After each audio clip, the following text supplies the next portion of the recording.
Good evening, everyone. Welcome to the December 8th school committee meeting. Thank you for checking in on TV and signing in, and we're glad to be here at 7 o'clock, getting ready to go. We have some people signing in as part of our teaching and learning highlights, so they're going to be jumping in here in a few minutes. But let's first begin with the open public comment. There were no public submissions sent to the community inbox this week, so nothing to read off for us all. Approval of minutes.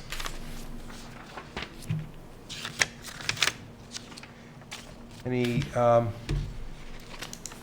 discussion about the minutes? I didn't have any changes other than I was, and Dr. Mello I saw was on remotely.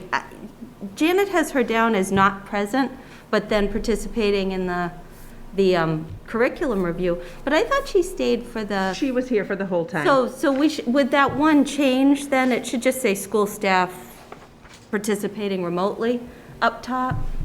That's correct, and I think later in the afternoon, this afternoon, Did she send them Janet out? sent the corrected minutes So out. that was but my but I only think what should be noted, because the one we had on file was that, so just noted that Allison was... I should have checked my emails. Sorry about that. I also did not have any other changes. I only had one question, and Dr. Brodus, maybe you can help me, and it's really kind of a word thing that just caught my eye. Under our curriculum review on page 2, and the second sentence is accurate in some ways. It says, changes to this cycle are made based on events at the state level. And it's a very small thing, but to me, in my mind, I'm not sure we change our curriculum review cycle always based upon the state level, but I think the changes to the cycle are considered based upon the state level. And They are considered. They are considered. And sometimes we adjust them. And I think I think we consider, That's more I think we accurate. consider the state level what happens there, but I don't think we're mandated to change our curriculum cycle Correct. because of a decision made at the state. What the state does impacts our curriculum cycle, Yes. but I think your point is a really good one. I think we could say impacted actually too. Impacted is a good word because we are impacted by it, but I don't think we're mandated. No. No, definitely consider it. We can take that into consideration, but I agree. There's many districts, I will tell you, that don't even have a formalized process like we do for curriculum review. Agreed. So I would suggest we change the word, changes to this cycle are considered based on events at the state level. I think that's... Is that okay? That would work. Yeah, I like that too, because it More just... accurate. It just read funky to me, yeah. Yeah. Great. Any other changes or suggestions? No. Like a motion to accept the minutes? I'll make a motion to accept the minutes of November 24th, 2020. Second? Seconded by Rob, motion by Tina, seconded by Rob. All in favor? 300. Thank you very much. Next on the agenda, I think we're at our teaching and learning highlight. Very excited to have the students. I see them signing on already, and our principal as well. So why don't you, Dr. Bertos, please. Happy to introduce, and I'll have them introduce themselves to you by name, but we have members from our Ahern Middle School Student Council, and they're going to be talking about some initiatives they have going on at the Ahern. You have Ms. Frazier, the principal, that's there, and then a couple of our teacher representations, or they really lead our student council. We have Ms. Alicia Campolone, and then we have Ms. Jackie McCann that's there. And then we have our fabulous students, so I will give them the honor of introducing themselves, and they'll be able to tell you what they've been busy with at the Ahern. Hi, my name is Kate Newton, and I am our student body president for the Ahern Middle School. Today we're going to talk about our goals and plans for this upcoming school year. We're really excited for this today. Hi everyone, I'm Sarah Polito and I'm the Vice President for Student Council, and I'm really excited to be here today to share with you all the ideas that we've been working on. Hi, I'm Jacob Hinden. I'm the Student Council Communications Director, and I'm really happy to be here and be able to share some of the great projects I've been able to work on. So the first thing we're going to talk about today is how we want to involve the students in a more like community and how the one-on-one interaction. So the first thing that we did is we introduced ourselves in face at a meeting that we did with the whole school during their lunch periods. So if you guys know the cohorts, how we're split. So me and Sarah Polito, we are in cohort B, but Jacob, he's in cohort A. So I thought that we could do Zoom meetings and Zoom in and talk to them, because I feel like videos, you're not really getting that one-on-one interaction that I know a lot of people need, especially during these times. And it's also a thing like, yeah, we're real too. Like, we're not just someone you see on the camera. Like, we're here too. It's like very important to have that. And that was a big thing. So I think Mrs. McCann is going to show a picture of us when we did that.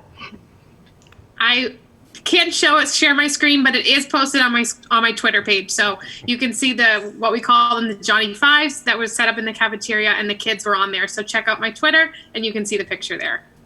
Yeah.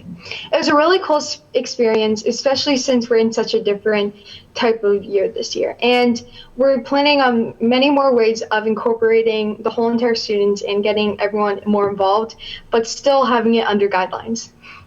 The next thing we're going to talk about is our buddy system from Sarah.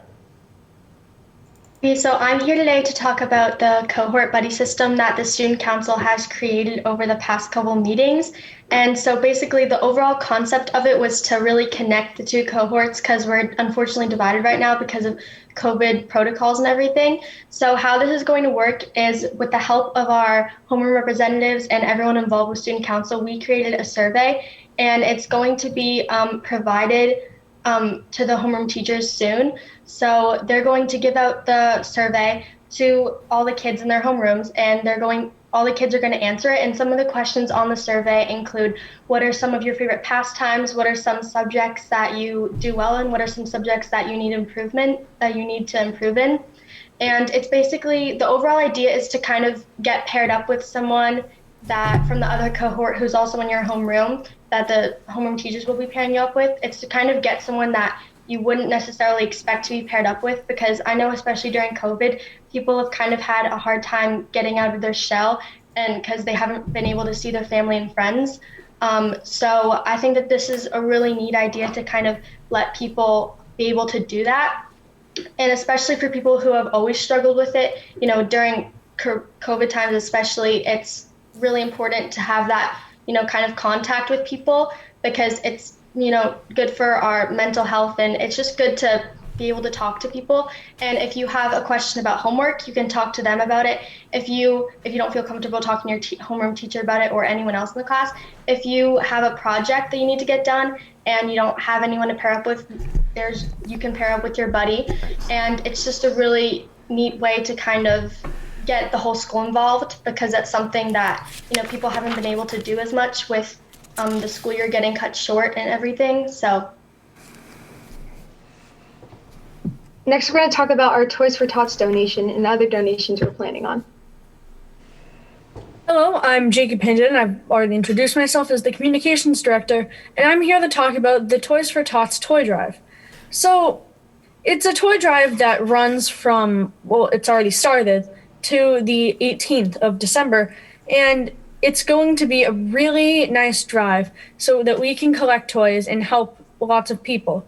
Now, the importance of this drive is this is really a hard time. This is a hard time for everyone.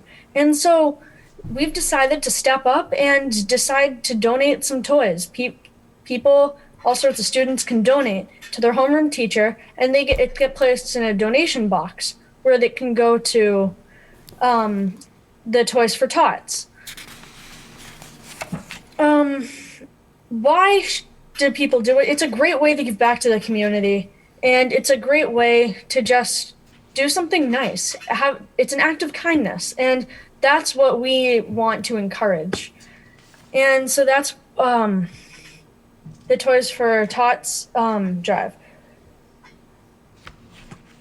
So a big part of our student council is trying to get everyone involved and just trying to form some sort of community again. So we have a couple more ideas and plans for the future. So we definitely want to incorporate more drives and still have it under the COVID guidelines. For example, with the Toys for Tots, we're having it unwrapped, and the gifts must be, like teddy bears, it has to be in a box just for COVID precautions. As well as we're trying to incorporate like families and more community buildings.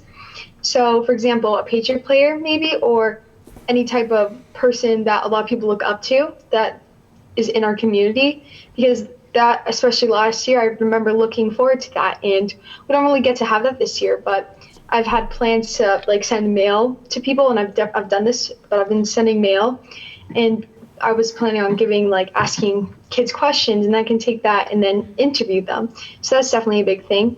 Also, student-based homework help and schoolwork in general. So a lot of kids are struggling with the homework and schoolwork, especially in these times because we don't have that one-on-one teacher interaction. So I think not only homework help, but student help specifically, because some kids are sometimes a little afraid to talk to students, or sometimes they're some kids are afraid to talk to teachers. And having a student, because we're only a 4-year age gap, even though that does seem big if you're like a 5th grader trying to talk to an 8th grader, it's not that big in a sense. And I'd like to think that at least I could sometimes be more approachable and I'd want to be approached by. So another plan is some form of an 8th grade virtual gathering. So we have a semi-formal for every 8th grade year, but this year and last year they were cut short because of COVID. So that was definitely something that we all really want to do. So that was our goals, and we're going to take the last couple minutes to answer any questions that anyone has. Thank you for listening. Well, thank you. What a great presentation, and great description, prepared description, everything, and also great poise. Every time I see students present on Zoom, I think to myself, how much practice did any one of us have as students talking into cameras on computers? And it was all done very well. So thank you all for your presence and how you presented your topics and representing your student body. Excellent. Any questions from the committee members? It's not a question, but it's a comment, just how wonderfully, you guys have adapted to the situation we are in with the pandemic. I know student council is very active in the community, and a lot of the things, both my sons, when they were at the Ahern, were involved with student council, and hi, Miss Campbellone, nice to see you.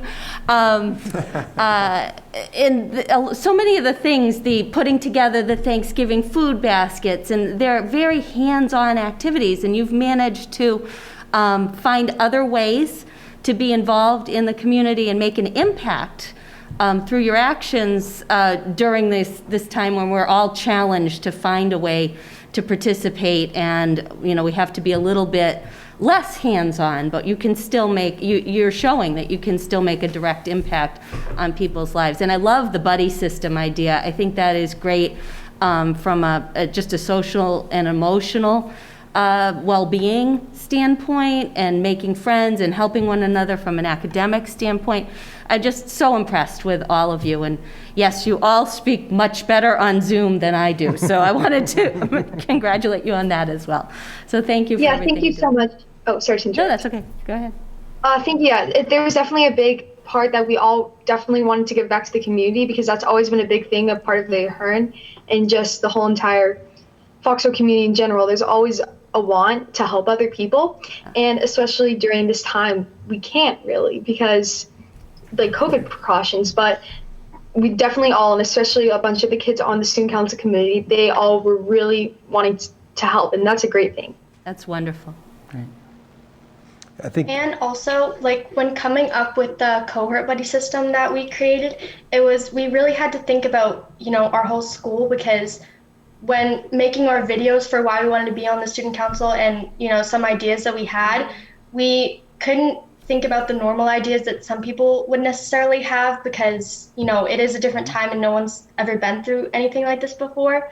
So coming up with it, we really had to take into consideration not necessarily ourselves, but everyone as a whole. Mm-hmm. And so I think that the idea that we came up with is really a good way to kind of let everyone be involved. Definitely.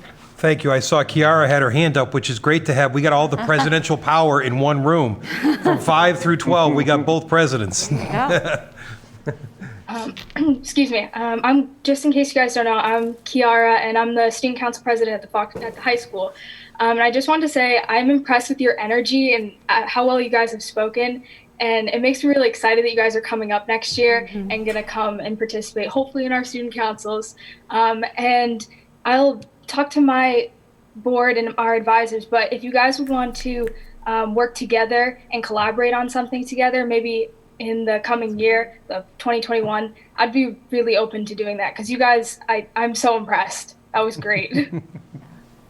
That's something definitely we'd really want to look forward to, and I think that'd be also a great way, just because the 8th graders from last year definitely had a more difficult time because they didn't have like the sports teams or the things that you'd normally get connections to. But I think maybe doing something that incorporated all the grades and not just like the student body, but like even though like the student body would run it, just like something to incorporate everyone, that'd be awesome. And to add on to what Kate said, it must have been harder to coordinate because the quarantine still had been going on, but it was fairly like new and more chaotic at the time. So now that there's more refined rules and protocols, we think it would be great to be able to collaborate and things like that. Adding on to what they both said, like especially with COVID and stuff and like the upcoming, school year, we like getting involved would be a great way for not only us to kind of, be more active in the community, but also to kind of prepare us for high school, because I know, a lot of us are planning to do student council in high school. So collaborating would be a really good way to kind of, be prepared for that. That's awesome. I'll definitely I'll definitely reach out to you guys and we'll figure something out. And I'm sure the other student council members will definitely love that. Yeah, perfect. Anything else? You all set? No, I just want to echo what everyone else has said. I'll do it this way, it's easier. Your empathy is what's most impressive to me. Your concern about how everybody is disengaged or can be very easily disengaged right now, and trying to find opportunities to create that engagement, not only for the kids that in school, but all the kids that are newer to the middle school, and then the grades in between. So very, very impressive. And Kiara, you know how much we love you. So thank you guys very much. And Jackie, I didn't want you to feel left out. So hi, Miss McCann, too. I didn't mean to ignore you, Ms. I know. I know Ms. Kim Malone very well. I know how Jackie looks forward to these meetings. She's a devout watcher. I really am. I was very excited for tonight because I was like, I don't want this thing every time. Brent? Just to pile on to the compliments that you all richly deserve, I want to just say that the efforts that you put forward now are seeds to future efforts that I'm hoping will continue in your own lives, regardless of where you are after Foxborough.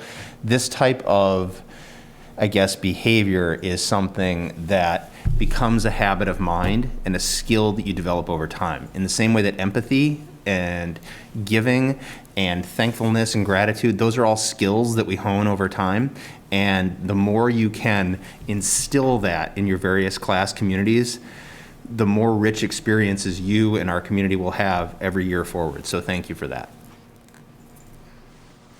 Thank you, Brett. Well, great. What a great presentation. I know Bevy Lord's not here to reminisce, and so I hate to fall back a little bit, but I'm just going to take one moment to fall back like Bevy Lord would.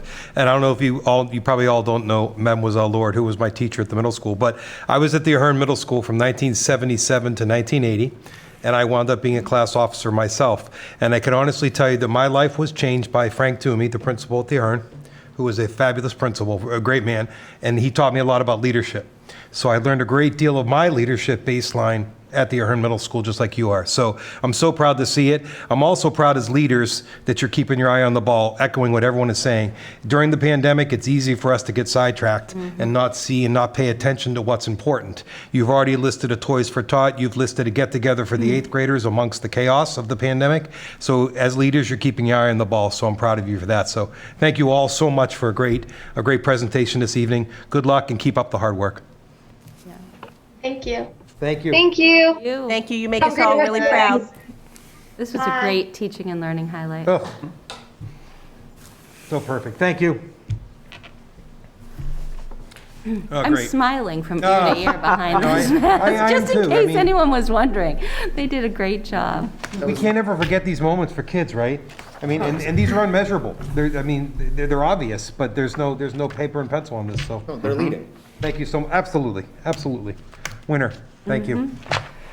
Well, next on our agenda is the preliminary discussion of our FY22 budget. Dr. Berdos and Mr. Yukna.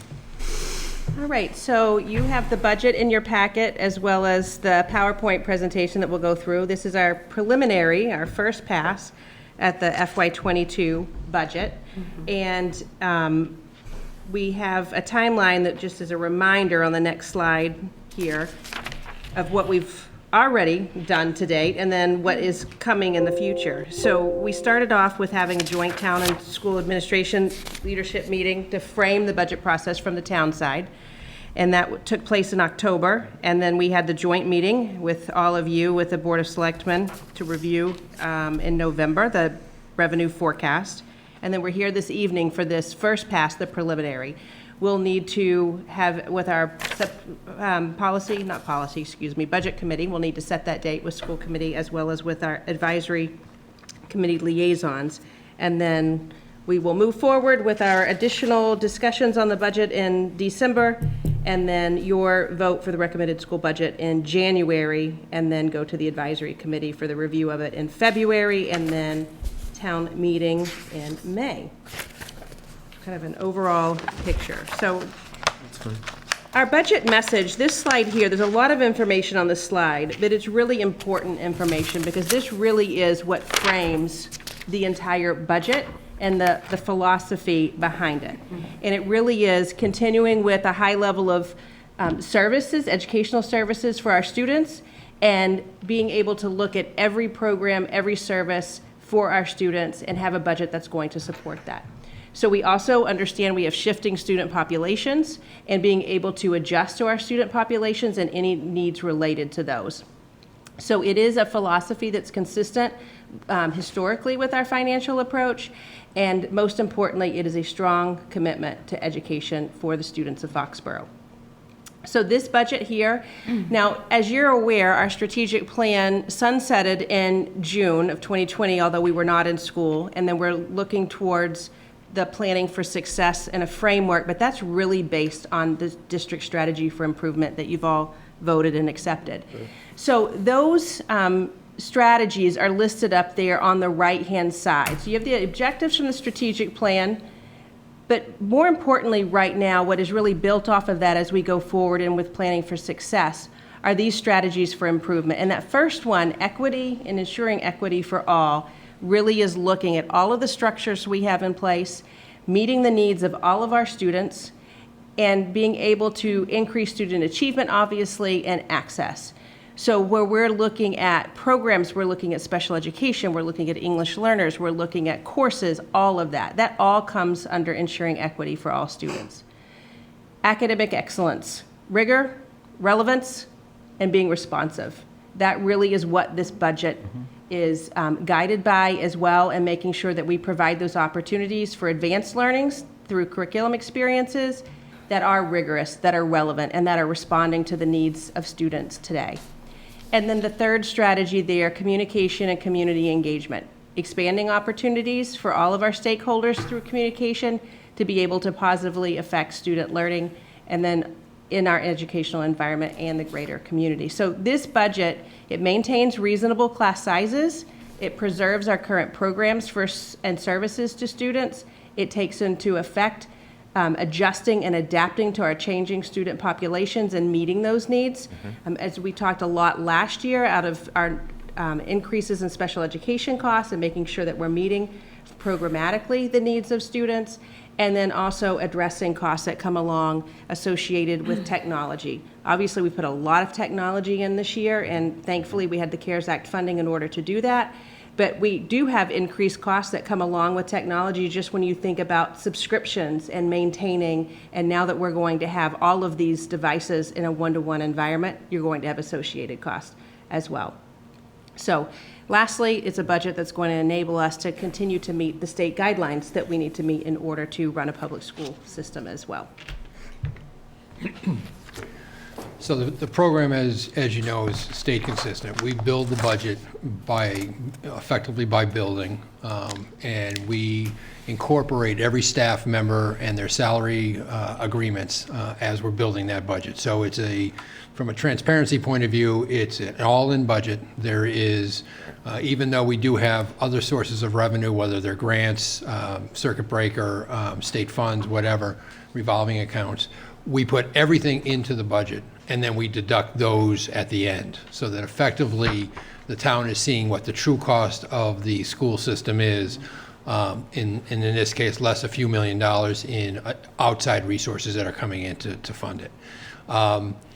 We have assumed this for probably 15 years, that there will be $125,000 in savings based on retirements. Now, that's a basic assumption of about 3 to 4 teachers going out, assuming they're going out at the high end and you're hiring at the low end.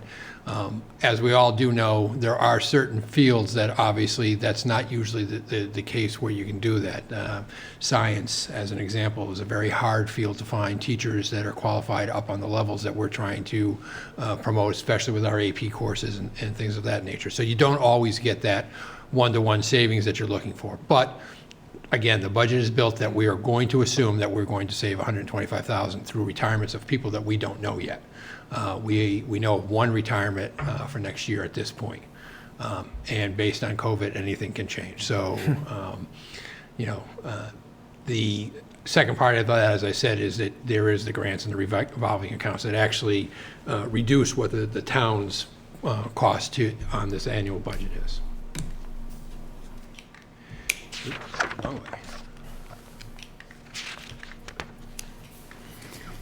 So the budget, as it stands today, has a $1,116,894 increase, or 2.98%. The Board of Selectmen, based on the revenue projections, was looking for a 2.5% increase, which would have represented a $937,000. So as you can see, even with this budget, and you're going to see that this is pretty much a bare bones budget. We have not added much of anything. Matter of fact, you're going to see that we only have a 0.1 FTE change in the entire budget based on need, and all salaries have been level funded now for the second year.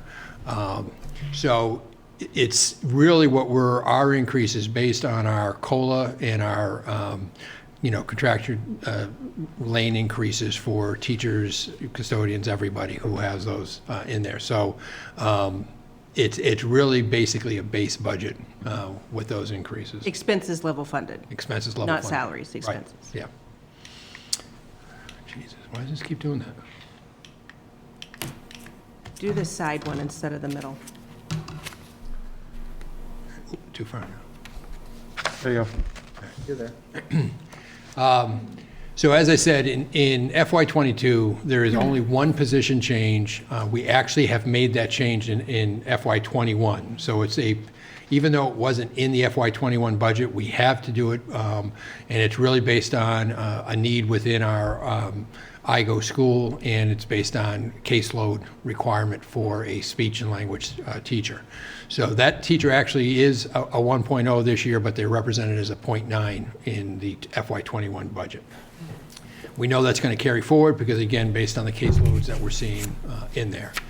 As I said, building level expenses and even district level expenses, for the most part, are level funded. You're going to see a few that actually decreased, and one that's increasing. The special education out of district is the one area that, again, we had 36 out of districts at the beginning of this year. We're now projecting we're currently at 34 actually. 34. And that's because a couple, based on this whole pandemic situation, have kind of changed in the environment, but that, again, can reoccur on us. We're estimating we're going to have 35 for next year.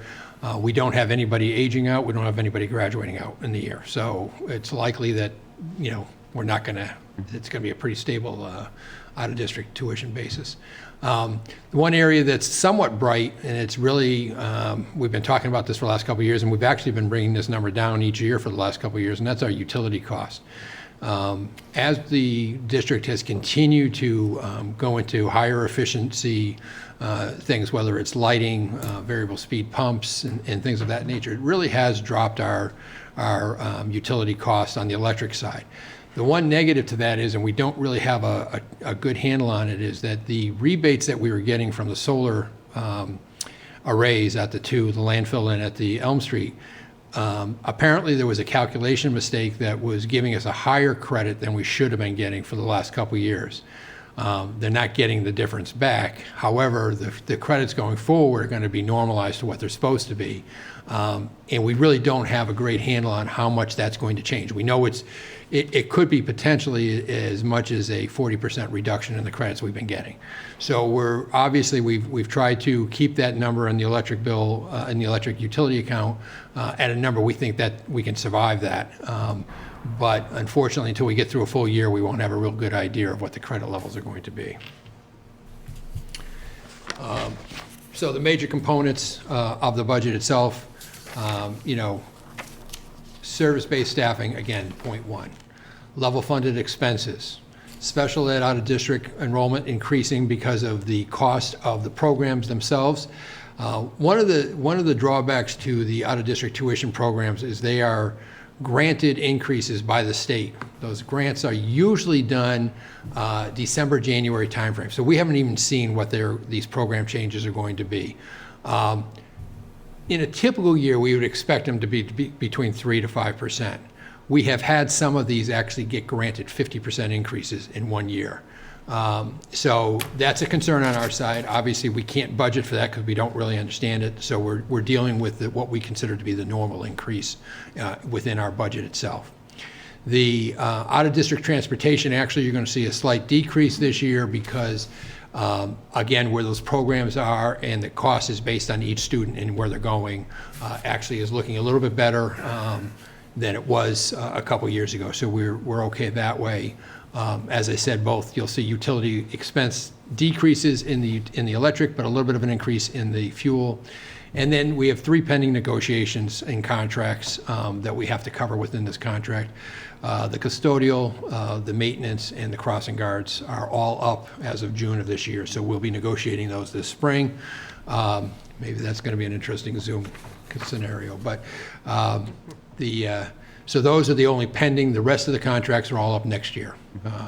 Teachers and ed assistants and so on. Sure. And before we move on, just point of reminder really is to think back to last year, the number of staff reductions that we had. So we had them at both the middle school and the high school because of declining enrollment over time started to reach the middle school. So we ended up having overall about 6.9 FTEs reduced, many of them a 0.2, a 0.4 positions. So I bring that up because we're not able to make any more reductions other than what's already from where we were from last year. Right. With all of those. So just seeing only the 0.1 adjustment, that just shows the level of detail that we continue to go through with all of our staffing. We also have to be aware that there's a high potential for service issues for next year as well within this budget. And that being, we know or appears that our kindergarten levels are lower than what we would have expected had we not been in this COVID environment. We don't know how many parents have held kids out that will now show up next year on top of the regular enrollments that we would have. We don't know like truly. The bubble kids in terms of the aging, you're saying? Well, no, I'm saying that, a parent had the opportunity this year. Kindergarten's not mandatory. They had the opportunity not to put the child in school. Okay. And now if they show up next year and we have our regular group of kindergartners that would normally come in, we could have a bubble coming up that way. We could have other issues within other things that we need to do, some makeup work with students, which again is going to put pressure on us to potentially have other resources available. That's not really accounted for in this budget. We're going to have to figure out how to manage it when we see exactly what it is, because it's a big unknown. We could have a bubble at first grade too, if people have put their kids in private kindergarten during this period of COVID. Stayed in TK. It could go either way, yeah. Correct. And what's the timeline for waiting for that other shoe to drop? And that's like all up to August, right? Yeah. Right, exactly. I just want to be clear so that we're clear with people at home too. Yes. It's up till August. It really is, because even in the spring, we start looking in March, what are our kindergarten numbers? And then as those continue to trickle in April, May, and June, but then we see move-ins over the summer, we see students that move out. So you really, until September, and our students are on the doorstep, you really don't know exactly what those, we get a pretty good idea and we adjust over the summer even. Sure. But you're not going to know for sure. What was I think you said, if I heard you correctly, we were a little bit but there was a bit of a drop in the kindergarten level based. We from went our down one projections. kindergarten class at the IGO this year. So we're talking really, a whole We were class. four kindergarten classrooms the previous Right. year. We're at 3 this year. Okay. But, and I would say that it is one of the differences between the school budget and many of the town budgets, and that is with the magnitude of our budget, as we see things changing after the budget's approved or even during this process, we are constantly looking at staffing as to what adjustments are we going to have to make that work. Yeah. And so, getting to the summertime and having a little bit clearer picture, unfortunately, it puts us in a tight position where if we have to adjust a teacher from one level down to a different level, there's a lot of obvious issues that go around, when you're moving, teachers around just to make the thing work. But the one caveat, I guess I would say, is we do our best to still maintain those class sizes. And it does get a little tricky when you have 3 elementary buildings, because those elementary buildings are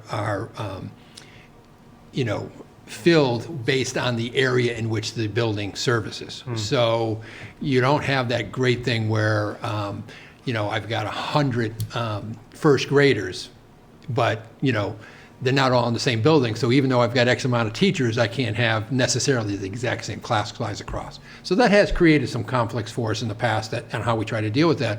But I think we always will edge towards the youngest having the lower class sizes, and as they move up, then we're able to kind of move into a reasonable thing. Our class sizes in general are extremely reasonable, and we think that we are able to do the job that we need to do based on those.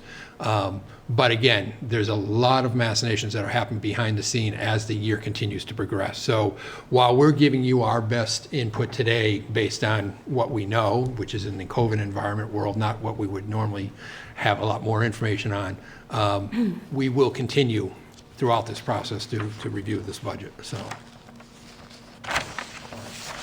So ironically, normally I would list just the top changes, but this year, because there's so few, I listed them all. So you don't really have to go into all the detail. This is going to be everything for you. So you have the .1 speech and language teacher again, who is a full 1.0 this year, but isn't shown that way in the budget. And then you have these following changes that are on the expense side. We're right now projecting, based on the increases and the placements that we have, $188,894 in out-of-district tuition increases. We're looking at transportation, out-of-district transportation's decreasing by $66,625. Technology software licensing, I'm a little nervous that this number may not be enough, because the one thing that has happened in this year is that we have had to take on so much software that allows us to work in the remote environment that we never had before.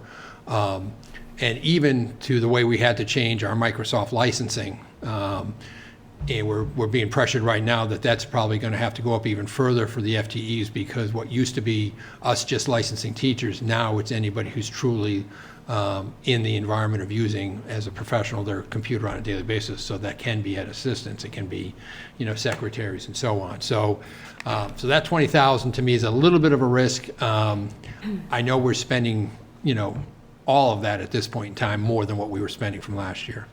Utility cost reductions in electric of $90,000.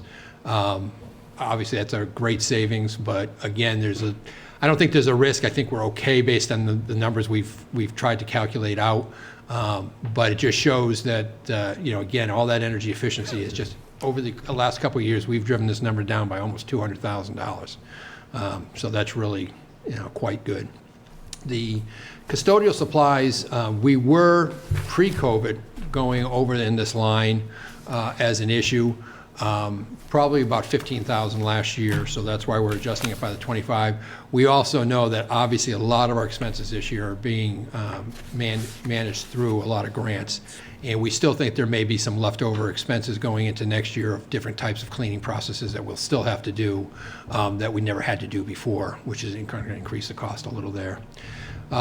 The town has which I sit on a group that basically goes out and negotiates for both our electric and our fuel for gas, and based on the next 3-year cycle, we feel that basically this $10,000 increase will be the right increase to manage what our thing will, and that should be pretty much solid for the next 3 years because it's a locked rate. The Medco coordinator, which is paid through the Medco grant, basically we share with Walpole, and this is because we don't pay it directly, we pay Walpole for it, so it shows up as an expense on our side versus a salary. But this is due to the increase between last year and this year for what we would owe for that. So we have $91,000 as a net adjustment in our expenses. And that is literally when you go through all the sheets, all the pages, all the buildings, that's all of the changes that we're talking about. Again, unfortunately, one of the biggest still remaining in the out-of-district tuitions. And the rest of the increase coming from COLA. Correct. Okay. And COLA. Colin Lane. And the lanes have changed. Thank you. I always have to say that. Thank you. I appreciate that. Do you mind if I ask a few points, or do you want to finish first going through the things? Okay. Is that okay? Yeah, go ahead. Mr. Chair? Yes, fine. Okay, thanks. I guess I just wanted to hear a tad more because, I mean, I've listened to you all do budget estimates for years and enjoy them in terms of, gauging their accuracy, which is always fun. But the ones that kind of just stand out to me as, for my own understanding and wondering where we as a board need to put our ask to the town is the potential for needing another kindergarten teacher potentially on the staffing, and I know we're not going to know that, but just like how comfortable the district is absorbing that if that were to happen. And then the other one is and again, we're not going to know until the state sets the tuition increases for out-of-district placement, but is there any sense that these out-of-district placements are going to ask for a lot more than they're typically asking for because they've had to absorb costs internally for COVID and they cut things last year and now they're going to need them back? This whole kind of deferred staffing and deferred maintenance that all public entities and human service entities have been going through. So I guess part one, So part one, I would say on the kindergarten, so Yeah. right now where we're going budget to budget, Yeah. and and it fluctuates, not knowing the number. So as an example, we have 3 kindergarten classes at Taylor and 3 kindergarten classes at Borough right now. Okay. Will we have 3 at both of those schools next year? Again, we don't know. It's our best guess at this point. So chances are more likely that we'd see a shift, and we would shift a teacher if we had to have a 4th over to the IGO. That's what has happened every year. We've been able, Okay. and that's why teachers. Rather than going up 1.0 across the Every year, district. it seems like, at least in the last 4 years, we've Okay. had a teacher moving from one of the elementary schools to the other, depending on grades, but Okay. usually it ends up being kindergarten. And then I'll let you speak to the other as far as out of district. Yeah, as far as the out-of-district, I mean, your estimate's responsible. well, I think it's again, I actually have a full spreadsheet by individual student that makes up the number that I'm showing. Yeah. With the modest, 5% increase, I'm calling it modest because unfortunately it seems to be modest the way they get them. But the one thing that I have always praised this town on allowing us to do, and that is the fact that we're able to keep our revolving accounts and our circuit breaker basically 1 year in arrears. So like last year, when we really got hit hard in the out-of-district tuitions, we were able to advance on the circuit breaker and take more money than we normally would have taken out of that, meaning we were kind of chewing into the next year. The saving grace was that our number grew so much that we actually went for the extraordinary relief on that, and we got that, and that's what paid back what we needed to use. So you're still a year in arrears. So, yeah, we typically have a year in arrears, and so that is our safety valve. That, if you will, that's our stabilization fund against circuit breaker or against out-of-district. And it protects us and it protects the town from, those wild swings that we had. And like I said, last year was just an amazing, in order to qualify, we had to have a 25% increase in 1 year, which is what we did have. Oh, Lord. So- Okay, and then what's the rough amount on that in terms of the circuit breaker Circuit breaker that we're receiving this year is $798,000. So, that's yeah, so that's what we have as a safety valve. Okay. But again, it's programmed, that would be the FY '22 spend. Right. And then obviously we get the next year right after June 30th, they lock down what we're going to get from the next year. So, so again, that's the only reason why we may not feel comfortable about it. That's the only reason that we can feel comfortable, because we know that there's a valve there that allows us to go there. Some towns, many towns have actually created a kind of a stabilization fund for special ed because of this situation. The way I look at it, Foxborough created that years ago by allowing us to do what we do. No, Very few towns get that option. So. do. I like that. The other one was that I heard you mention is the technology software licenses. Is there, and again, I understand feeling kind of edgy about that, and you're always both responsible and thorough with your estimates. Is there any wisdom to just increasing that? Well, we're right now we're obviously tracking and trying to pull together all of the numbers as to where they're going. Sure. Part of the problem is we've tried some things that we're going to drop. That the WebEx, as an example, didn't work for us, so that will be dropping off our list. However, like I said, with the Microsoft licensing, the new licensing we have to take on is probably another $100 at $50 a person on that. There's a lot of things, we took on Freckle in a bigger way. We've taken on a bunch of things. We've actually taken on quite a bit of stuff that's also now cloud-based, which obviously has a subscription against it, just to make it work better in the remote environment. And make less, needing less horsepower internally to manage that. However, the opposite to that is, even though we put it out in the cloud, we like to have backups internally. So we've had to build equipment and other software needs that basically will basically mirror what's out in the cloud to some degree, so that we know we have those resources if something goes bad when we go out there. So we always have to be thinking of a protection against a new advantage that's out there as well. Right on. But I to your point, could we put more money in there? We absolutely could. Unfortunately, as we're shifting things through right now, we don't have the firmest number. We may have a better feeling for that over the next 30 days. So Nice. Okay, that's fine. I have I'll go one Rob question. next, and then Tina. I'm sorry. Go ahead, no, go Rob. I don't see it listed here anyplace, but it's for the students that may choose to stay 100% virtual next year, is there an impact on? You're talking from January to June? Yes.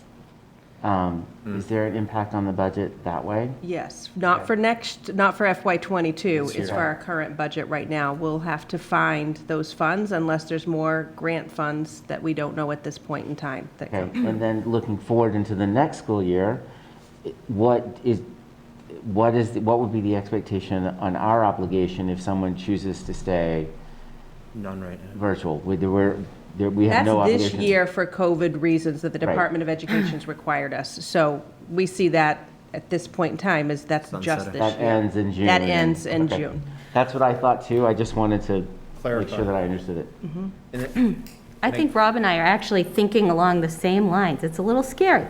But I was looking at the custodial increase of 25,000, but are we, I know right now we are cleaning, you said $6,500 a week for disinfecting, so for the second half of the year was another $143,000 for cleaning supplies.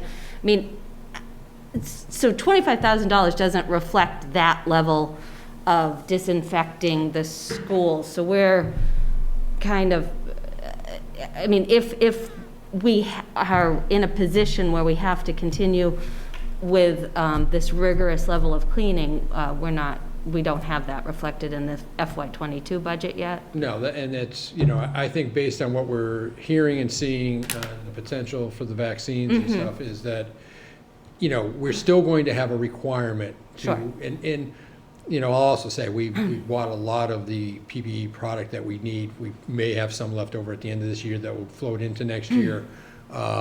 But again, we did that with grant money because obviously it was a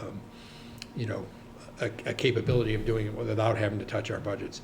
The reality is I believe that this budget, with that 25,000 probably covers where we need.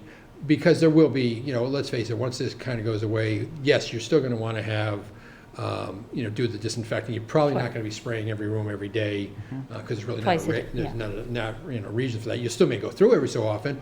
I think we now know that obviously one of the advantages of that is if there's a bad flu outbreak or something, having that machinery available to us and the chemicals can really kind of help knock it down. Right. So I don't see that stuff going away. I just don't see it at the same magnitude.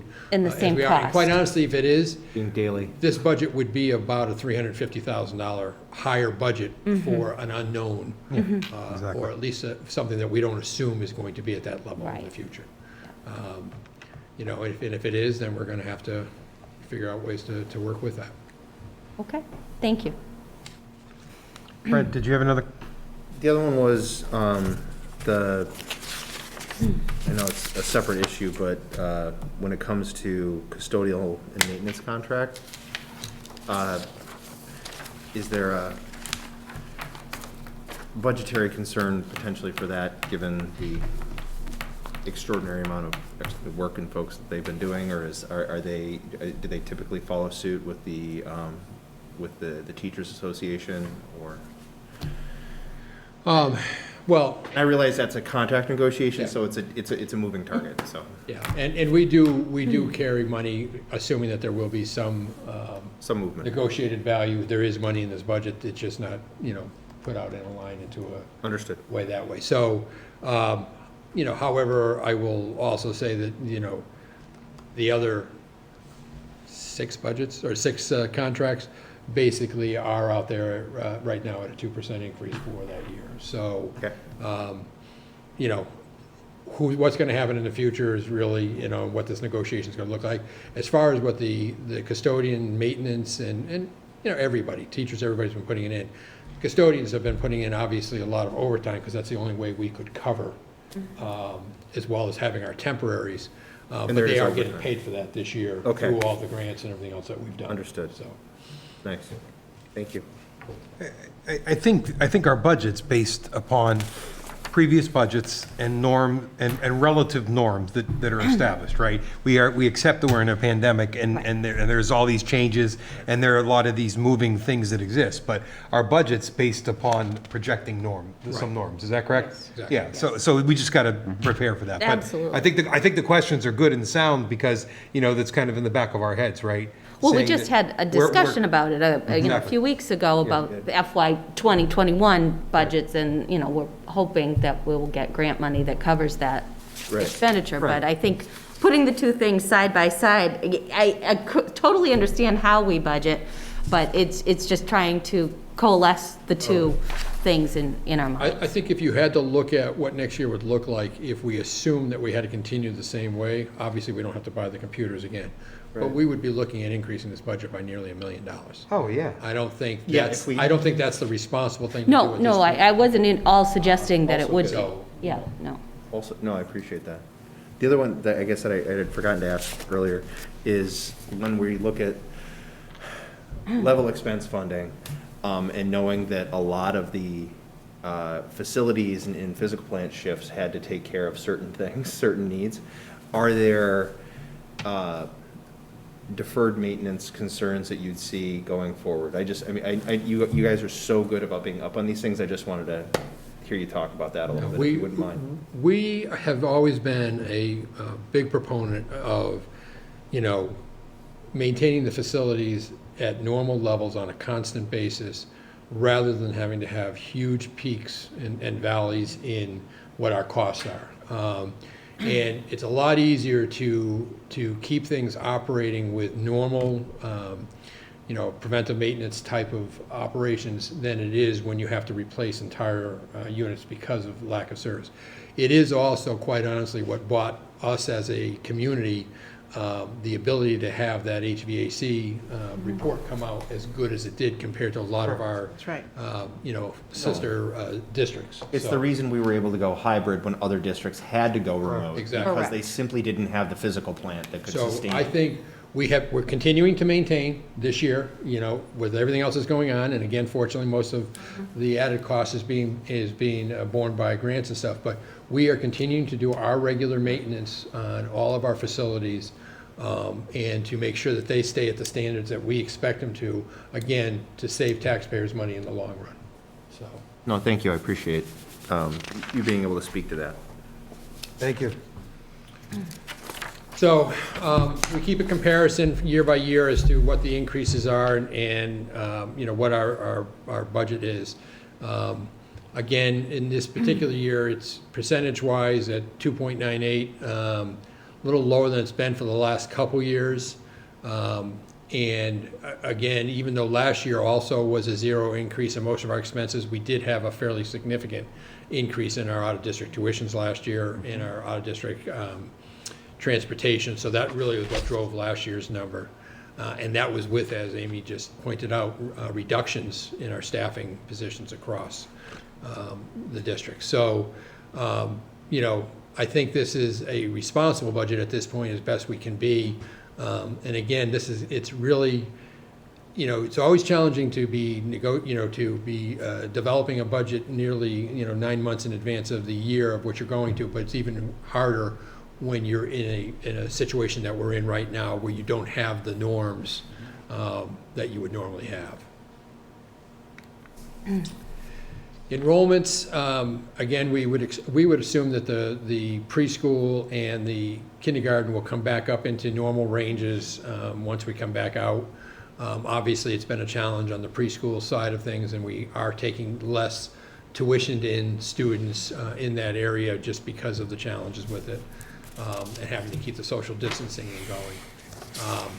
So we're looking at assuming a decrease right now. Again, it's very spread out across the board, so it's not like it's, a class or something in a building type of thing that you can deal with. So, however, I got to be honest with you, this is the first time that I actually think that the number we're projecting is lower than it may actually end up being. So. Remind me again how many students we have that are fully remote? 137. So If their class, they're in here. They're Oh, they are accounted for Still in our here? students, and Okay. we're still All right. responsible for them. Thank you. And for 'em. Yeah. I did so, know that, I just forgot. No, it's good to hear. No, there's many times, honestly, as we've been going through on the budget and thinking, having to remind ourselves whether it's expense related that continue to go back to COVID. Right. Okay, that's not an expense for next year. It's Right. just this constant back Yeah. and forth in our conversation and looking at numbers. Right. It is a challenge. Okay. Can I ask a question about, I would assume that by the way you set your budget, the 32 increase at the high school is That's sustainable? The 8th graders coming up is a bigger class than the 12th graders going out. Yep. Correct, but that's probably sustainable with the current staffing at the high school, right? Yes. Yes. So it hits you, when you see a 30 number, that's like one class. Now, obviously, the class is spread out amongst, right? Yeah. But, a little bit above 30 could be a different thought process, would you, at least my thinking is. Yes, and so that's why if you think back to last year and the year before, we had the reduction in 6th grade, the 2, and the 2 reduction in 5th grade, and we did reduce by a math teacher that was a 7th, 8th math teacher last year. We can't do any other reductions at 7th and 8th grade as an example because of them being more like department-based versus being homeroom-based. And so, but it allows you at the same time to keep and maintain those really reasonable class sizes because they're spread out amongst all of the different content teachers. Yep. Right on. So again, this is kind of a same type of summary, but the only added thing here is you really start to see, so the 2% contractual increase for salaries for the most part across the district with lane changes. Before the offsets, the salary accounts are increasing by $1,060,524. Expenses, as we just talked about, are increasing by $91,102, broken down below. The final lower section here is really where our one of our brighter things, which is only 34,000, but is that we are receiving more money in our circuit breaker by 104,800 to use. And the decrease in the revolving grant area really is in the revolving area. And so what we're having happen there is really nearly a $90,000 decrease in our revolving account availability. And that's because basically between last spring and this year, all those revolving accounts that normally were generating money right now in most cases are lucky if they're breaking even. Some are losing money, obviously eating into their reserves as well. So where we would normally be able to take as an example from adult ed, $15,000 of what they would make towards our electric, okay? Well, we're not even running adult ed. So there's no 15,000 for me to take. So we knock that down because we do hope to run it next year, but again, we'll be in arrears trying to catch back up on that. Things like the extended day, again, has been a huge resource, well over $100,000 that we've actually used from extended day to cover other costs throughout the district. Again, we typically take those revolving accounts and target them against directly against our utility cost because they're using the buildings, okay? It's kind of a rent, if you will, type of thing. But again, right now, between what we did in the spring to maintain the staff and the fact that we are running at virtually less than half of what we typically would run in extended day, and even the half we're running are only there for half a day because of the way we are within the elementary on an A and B cohort in the morning and the afternoon. We're barely breaking even. So they're not building up any kind of money that basically we could take against our budget. So that's where that's kind of working out. Obviously, we hope after next year it cycles back. That 100,000 would become more available again and could be used. But right now, it's I'll give the food service, you know, while it's not through our budget process, they are basically a totally separate thing. I'll give them a tremendous amount of credit for the fact that they've been able to survive. And they've done that by A, working tremendously as a team, but B, by doing every program that's been offered to them. You know, whether it was feeding the community, you know, dealing with you know, the children that needed the extra meals to take home for weekends and stuff like that. Every time one of those challenges came to them, they accepted it, they took it. It did bring some money in. It, you know, barely covered their costs, but at least, you know, they were able to also provide a service to the town. So, but again, you know, they had been on a great track record where they were finally building up and going positive in their accounts and doing a great job with it. And, you know, a lot of it just got used up to manage the actual cost of running the operation. There's a mistake on this, which your chairman pointed out to me. So in FY22, that circuit breaker number actually is $798,239. The total is right. The number didn't get carried into there. So as you can see, revolving accounts going down by $110,000 in total. Grants slightly up by about $40,000, and circuit breaker up by almost $100,000 as well. So again, netting, you know, net increase of $34,000 over last year's outside resources. So as I said, that's $2.1 million that the community isn't being asked for that's coming through these different sources of revenue.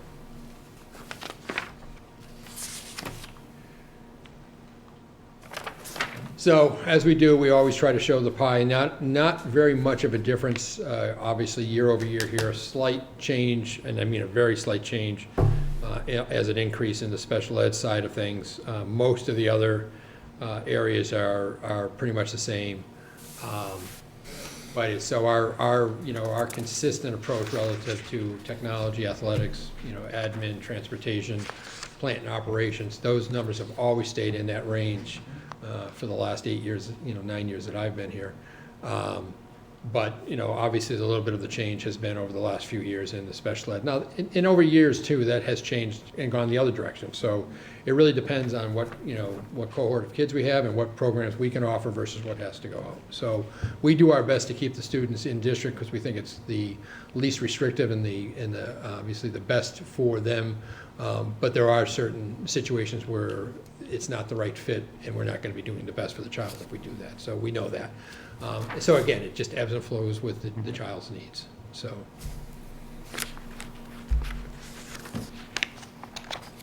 So as we move on to next steps, we will continue to review, because this is the first pass, and going through all of this information, as you're well aware, there's a lot of information to go through here.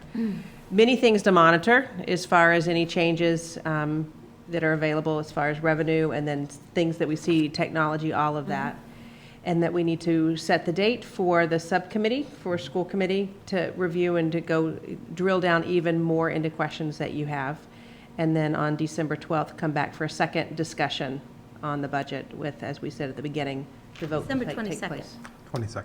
22nd, that's a typo. That should say 22nd. We had that changed on there as well, so I'm wondering if maybe the, Well, we've always allowed doing this thing, we've always allowed each, I'm talking about the typo Oh, on the yeah. slide here. So Our I next think school that, I committee think what meeting got isn't until the sent to. 22nd. I don't have plans on Saturday, I'm happy. No, I think the slide with those couple of changes that we sent to Mike, we sent the wrong one. So it is, thank you, Tina, for that, Yeah. on the 22nd. which gives you still, there's 3 meetings left. Yeah. The 22nd, the first one in January, which I don't remember, it's the 12th or something like that. And then on the 26th, you have to make your vote on the budget change at that point in time. On the, sorry, school committee on the 22nd. Oh, no, 26th. Okay. The only thing, I ask this every year, just because obviously I want to be able to supply whatever information you're looking for, but as you continue to look at this, if there are questions that you have or things that you would like addressed, if you can drop us, an email on those, as you know, I have no problem putting together any kind of schedule or anything that you want that actually can break stuff down for you. It's just hard to come to a meeting and expect to have all that data in front of me. anticipate So if I everything, know what's right. coming at me, happy to make sure you have it, and we're as transparent as we can possibly be on that. Have you talked, has anybody from AdCom reached out to you? Actually, the AdCom received, thought they were going to try to come in on the Zoom, but That's it too. the 3 liaisons did receive the same package. We sent that to them. They are working on, oh, there they are. Well, one of them. Hey, So Yeah, we're- Brad and I have been here the whole time, and Larry's watching. He's been texting me. So thanks to Brent for preemptively asking a lot of my questions. And this was great, and we'll do a little bit of review and try and tie in, sometime in the next month or so. So Great. this was awesome. Thank you. Thank you.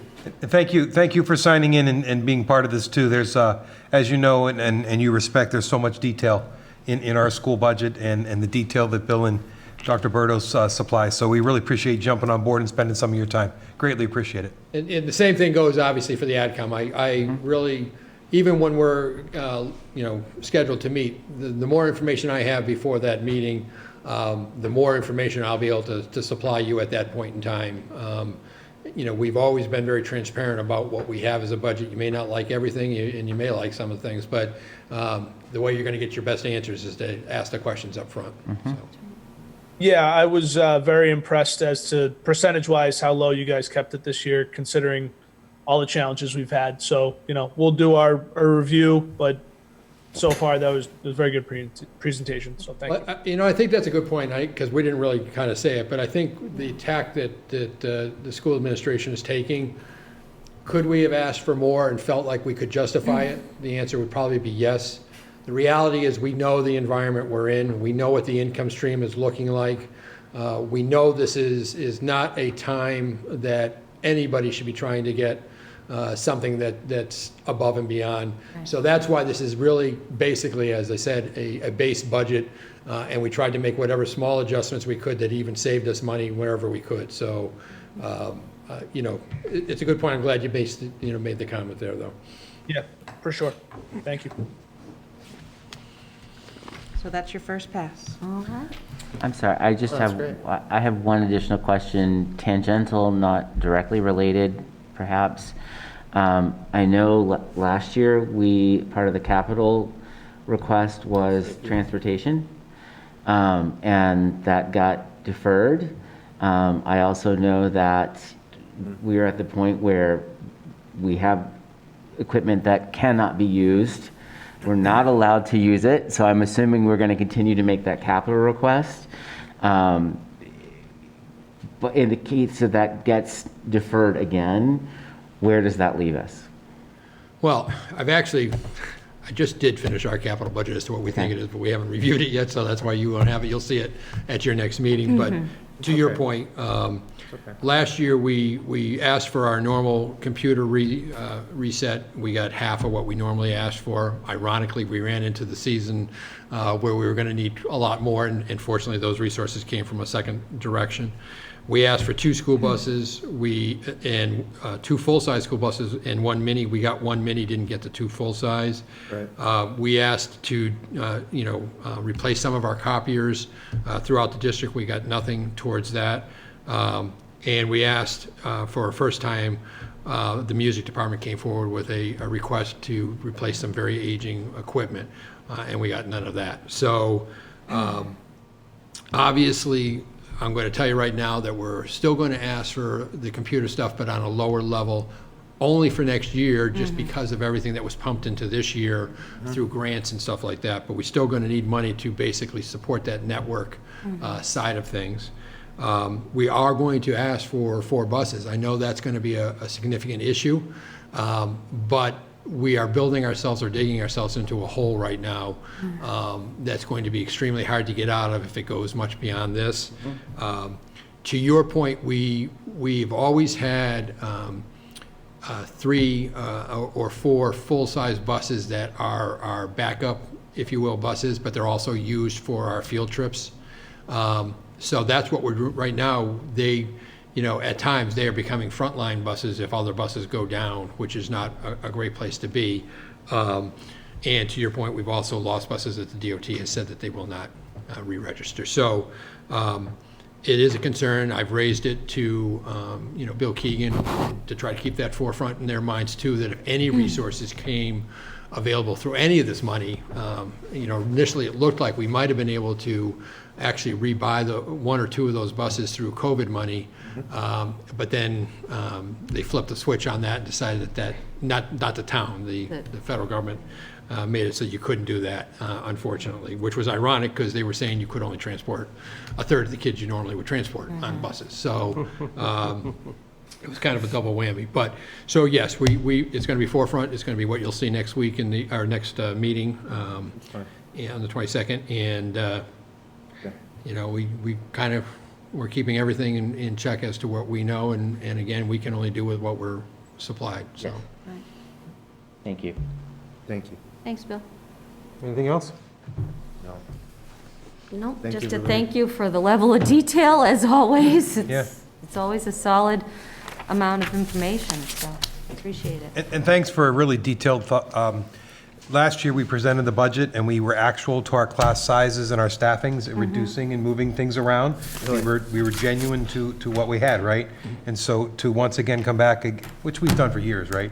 To say that again, I think it's important for that to be said, that this is not padded, it's not extended in any way at all. Well, This is again, it is with conservative approach, but also thought, but also not overreaching. yeah, and it's one of the points that we always make is obviously our budget is about 81% salaries. And, one of the things I've shown people, because the assumption is a lot of times that you're just going to take and add, a percentage to something. We don't do that. Every single one of our budgets is based up on every single individual, every single position, are all what backs up that whole salary number. So there's not a single guess number in there. There's not a single thing. We are looking at teacher A, what step are they on? What lane are they on? What does that look like this year versus what does that look like next year? And we go through 430 individuals to build up our salary budget. So nothing is based on us throwing a target number or a budget number or a estimate at something. Everything is based on actual, based on contract, based on where we're going to end up. Correct. Great. Thank you. Thank you. I think next on the agenda is our school committee vote on school choice. In your packets, I think you all read the policy that's in there, and I didn't. That's our next item. So this is a vote by you annually. It's required by state law for school districts to vote. We have had this vote later on in the school year. Last year, it was asked that we bring it forward earlier in the school year, so that's why you have it on your agenda this evening. And as far as our recommendation, I will tell you, it's not to change it and not to have school choice students in, meaning tuitioned in. And that is based on a host of reasons, which are the same as that we've discussed in the past. It's when you do bring students in, that's from only other districts that have school choice. So there's not as many districts around us that have school choice to begin with. And that you have to really think about, well, where would you have room in your grade levels? And then if you have any changes over time, those students are still with us until they graduate over time. And then the other piece too is that if we were to have students come in, when we think our current per pupil expenditure is 13 and change, for a student that would be choiced in, if you will, that's a $5,000 choice and cost. So it's not even what our per pupil, it's just less than half of what our per pupil expenditure is. So I just preface it with that for your discussion, but wanted to bring that up as far as the past, and that our recommendation based on where our class sizes are, we know we have good class sizes, but at the same time, we want to be able to keep them at where they are. Many districts that do this, do it typically because they're at risk of not really having a student body large enough to maintain their buildings and their sizes. So that's not our case. That's not our situation here. We're still at a level where, yes, we might have an empty classroom because we've eliminated a class size, but that's, different than, to survive, you need to have a first grade class, and you wouldn't have enough if you didn't choice in. And so most of the districts that do that for those reasons. And financially, some do it because they know if they take on X amount, it's just X amount of more dollars that they can have in their overall budget.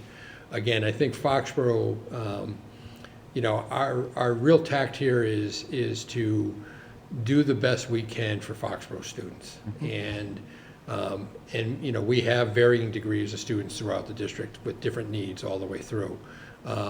Having to create this potential of bringing some students in, and as Amy said, having to maintain those students from whatever point they come in through 12th, can put pressure on you as people move into a district. You might have had room for 3 or 4 kids on a 12th, or let's say an 8th grade level, and then the next year you have 3 families move in that are all 8th grade students. That means you're just adding those many more on top of what you did. So I think we've been thoughtful in how we manage our staffing against our student population. I think our class sizes are reasonable, and I think our buildings are being utilized appropriately with that. So all the reasons you typically would make that decision to allow school choice don't exist in Foxborough. Anyone like to make a motion? I have no problem voting on this tonight as long as, the rest of the committee is up for it. I'd be happy to make a motion that we continue with our current policy of Foxborough Public Schools not to admit non-resident students. Is there a second for that? I'll second that. Seconded by Rob. Motion by Tina, seconded by Rob. Further discussion? I understand the reasons that the districts around us typically say no. But I guess that doesn't move me. I just think that Foxborough has a great school system, and at times we have dipping enrollment, and I think we could have room for a few students to try it out to see what it looks like rather than just blanketly saying no. But that's just my position, and I don't disagree with anything that Bill said or Amy said. It just doesn't change my policy position on it. Thank you. So I won't be voting for it, but go ahead and have the vote. Okay. Any further discussion? All in favor of the motion as presented by Tina, please raise your hand. 3, against? 1. Thank you. Thank you. Thanks for holding the vote earlier. I appreciate it. Thank you, thank you. Back to, I think, Bill or Dr. Burdos, I'm sorry, approval to establish a technology revolving account. So I'm going to actually ask to defer this to the next meeting. We're looking at, what we're looking at doing, and we're trying to make sure we do this appropriately through the state guidance. As you know, we are now offering, we're going to be offering an insurance program against the laptops that are being put out there for parents to make the decision as to whether or not they want to go that way or kind of run the risk of having to pay for repairs. However, there is, under the state statutes, there's certain ways that you have to actually build this revolving program. So I'm not quite comfortable at this point that we have all of that nailed down to present to you tonight, but I do want to have this conversation so you understand what this is all about. The justification that we're going to do is basically because of Aaron and his team's capabilities. Our intention is to basically get certified as a Lenovo repair center, be able to do a lot of what would be under warranty work ourselves, still having to put out obviously larger component issues, outside of the district. Bring the money in internally, pay for all of our materials and replacements when those happen through this funding source. At $35, you can see obviously it's a fraction of what these computers cost. It's a good deal, but like any insurance policy, the assumption is for every one that goes bad, you have a number that don't, and you pray that you have more that don't than that do. And we think that this obviously can be maintained, but we need to be able to maintain the money on our side to make those replacements and make those repairs as needed. And so again, the wording for the revolving account, I've actually talked to a couple different districts and I've gotten a couple different answers as to how they did it. So I'm not as comfortable as I should be with asking you to have this vote at this point in time. Well, thank you for that explanation, and I do appreciate you looking into it, looking ahead and planning for it, and let's get the right wording and the right established account. So it seems like a very smart and wise thing to look at. So I'm okay to table? Yes. Everyone good? Yeah. I'm fine. Thank you. Next on the agenda is approval of donations. So this, as you have approved in the past, we are thankful to the boosters who provide additional support for, this is for the girls and boys soccer. For the girls, you have a check there for $2,000, and then another one for $500, and then for boys, $100. And that's from the Foxborough Kickers Club. So this would be a motion to accept the donation from the Kickers in the amount of $2,600 total. So moved. So moved by I'll Brent. second. Seconded by Tina. Any further discussion? All in favor with gratitude, of course. 4-0. Thank you very much. Other matters? So just wanted to give you kind of a quick update because we're coming to kind of the close of phase 2 of the Borough project. Phase 2 basically gives us the kindergarten classrooms back, first and second grade classrooms, the new media center, and the new technology lab. Due to some unforeseen issues within the construction itself, the front entranceway will not be done until mid-January, but we have worked out emergency access and other plans as to how we move around that building on the other side with classes and students, and even through the area, for January 4th when we reopen. So we're a little behind on the front entranceway, but we're technically on schedule with the classroom turnover for January 4th. We have worked out the ability, because of being in the COVID environment right now, where we didn't need the gym, to give that to the contractor earlier, which that gym becomes 2 bathroom facilities for the first and second grade. It becomes a music room and an art center, and it's in process right now to be done, which wasn't going to be given to them until June of this year. So we're hopeful that that gets done sooner and takes some of the pressure off of the next phase, which basically has to be done by September 1st. So that one little gym becomes all of those things? yeah. Well, but you need to understand that the auditorium also, Auditorium, too. the auditorium got, That- was reduced down in size, so Okay, that. thank you. That makes more sense, I right? still like architects. I'm like, wow, that's magical. Yeah, there's 2 floors in there. You didn't know this. There's a whole other level. You know, I will be honest, I Parking won't say it downtown. hasn't been without its challenges so far, which is, I guess, no different than any other project we've faced, but I have all the confidence in the world in the building committee that we'll make it through this. The staff out there has been excellent, you know, working around the different obstacles that obviously are happening in a construction phase. It's, you know, we did it with the high school, but we had obviously young adults that were a little bit easier to move around with and to explain what you had to do, and they understood it. When you're doing it with pre-K to 4th graders, it's a little bit more challenging because they're much more interested in everything that's going on around them.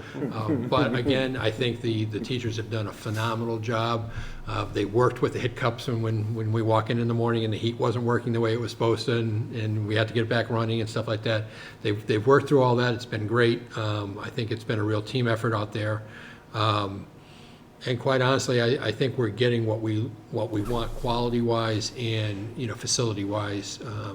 But, you know, it's a long 2.5-year step that we're going through. So hopefully Phase 2, within the next, you know, month, will be completed. That's great. Thank you, thank you.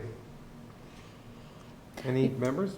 Oh, I'm going to end with Dr. Bertles, but any? We had the opportunity to do a site visit a few weeks ago at the Burrell School, and it really is coming along. The school building committee did, and it's coming along so well, and we have a lot to be proud of, and Bill has done a phenomenal job leading, you know, both from the school business side and the building committee side. We're really lucky to have him at the helm of this project, so just wanted to say that, and maybe we can bring some slides in January, once we get through to the end of Phase 2, to show the committee and the community some of the really awesome parts of the building that are completed or almost completed.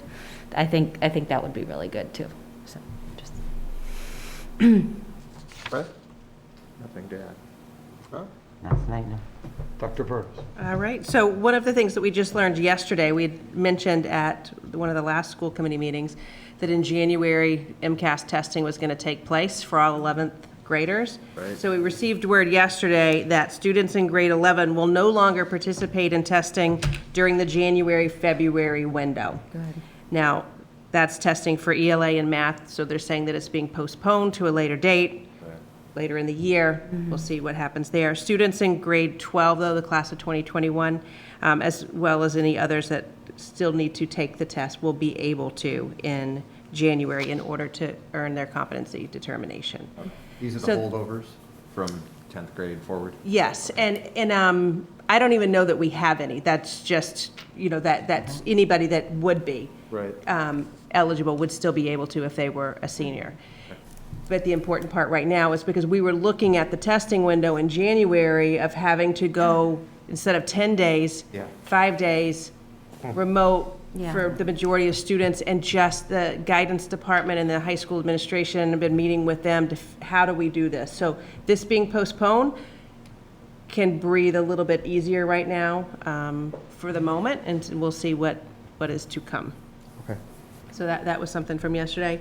We've also received, you know, the changes in quarantining and the number of days that's come out from the state and that. So all of our nurses who've just done, talk about people doing a phenomenal job. We've just, all of them in all 5 buildings have been wonderful, and just talking with parents constantly when they have concerns or questions. So we're taking all of that information, and if there's changes in periods of quarantine for anyone that would be out, we're continuing to update the website every Wednesday as well. And that communication, if it were at a classroom level, then we're sending that out to parents as well. So every day is a different day, and we are happy, as I've said before, that if we have students in school, it's a good day. That's right. That's our goal, is students in school every day. That, actually, I'm sorry. So that does remind me, I meant to ask, with the changes that just came out today from the governor, that's not having any impact on the way we're executing in schools right now. So as we move back back a stage, right? Is that the right word? Correct. That's No, there's just no impact. advance a stage. Phase 2. We We're- went back to phase 1 instead of phase 2, but I don't Right. think it impacts schools. It's not going to impact us. Okay. Did you want to update on the computer deployment? Oh, sure. So we've been, the technology department again, talking about working really long hours too and deploying. So we have been deploying this week at the middle school. We should have all computers deployed by the end of this week at the middle school. And also starting with 3rd and 4th grade, deploying computers starting on Thursday with them of this week. And they have all kinds of different activities they're going through with digital citizenship and getting their passport, their laptop license, and getting them ready to take them home. But they're going to have at least 2 days of in-school work with them, with their teachers, so they're really fully acclimated to all the apps and things that they need on the computer before they take them home. And when they do the elementary, the computers will stay at home. They will not be bringing them back and forth. Sure. We believe that we will have 2nd grade as well. We're still waiting on another shipment. But as far as kindergarten and 1st grade, because of the shipment of when they're coming in to be imaged, that most likely is not going to be until after the 1st of the year. But if we can get 2nd, 3rd, and 4th deployed in the next week, that's really exciting. And just listening to students as well as teachers, and this was here recently, that the quality of the laptops, just really, really good feedback on them. So kudos to the technology department because it's been a feat. And then at the same time, it's everyone, all hands on deck, if you will, because as we've described before, that white glove deployment, it's not a matter of just handing someone a box with a computer. It's all of the apps that they need, the content filtering for security, for when you think about internet safety is at a different level depending on whether you're in elementary, whether you're middle school, whether you're a high schooler. So it's all based on whatever that grade level and that age of that student needs. So when they have that device handed to them, it's all preloaded with all of that. So. Great. Great news to end the meeting. Very good. Those are some great reports. Thank you all very much. Thank you to everyone who's tuned in, and thank you all to the community, the parents and the students for being strong and doing all of our best each and every day for COVID to keep us in school and doing this. Move to adjourn. Motion to adjourn? Tina motion. Second. Second by Brent. All in favor? 4-0. Thank you very much. Good night, everyone. Good night. Good night. Good night, thank you. Have a good night.